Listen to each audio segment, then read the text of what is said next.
It's something that I really hope creates more of a conversation and helps sort of move the needle.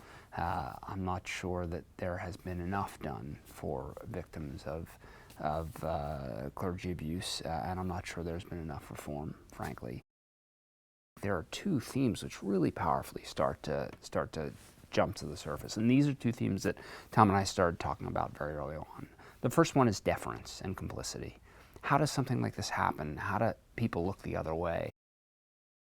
It's sort of a call to arms for all of us to sort of, speak up, right? To not look the other way, to stand up and say something when we see things like this happen. And so that sort of gets at this sort of bigger theme of deference and complicity that we're trying to hit at here. Sasha said a lot of these victims would just keep calling, because they'd found someone to talk to, they found an outlet.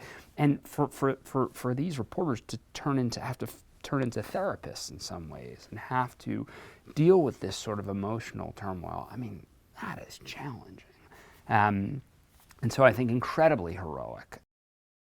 There was part of me that was surprised I was so drawn to it, and yet I think what really did draw me to it was this was the story of the reporters who had uncovered this. And just in hearing that, I said, oh, this is the way in. Because it's so upsetting to me. The idea of clergy sex abuse is so upsetting to me on so many levels. And as you say, so hard to watch. And yet, I think because we follow the reporters, we get to understand the story. There's been this wonderful, wonderful effort on the part of our actors to really understand these people, spend time with these people, figure out what makes them tick. And I think it's paying lots of dividends in the footage. True investigative journalism takes time and resources.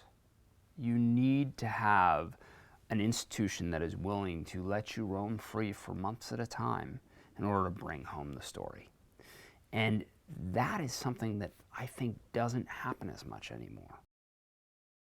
I had an inkling that there was a way to tell this story that was so different from anything that had been told before, that would reveal so much about this issue and this question than had been known, and yet would also create a compelling, dramatic story that you'd want to follow along. It has hurt the church tremendously, but I would argue that there was a way the church could have handled this that could have hurt the church a lot less and would have, stopped this from happening. And I would argue that hasn't really even happened yet. And I think if you talk to our journalists, they'd all tell you that the Catholic Church hasn't done nearly enough and that there's been a lot of talk, but not a lot of action.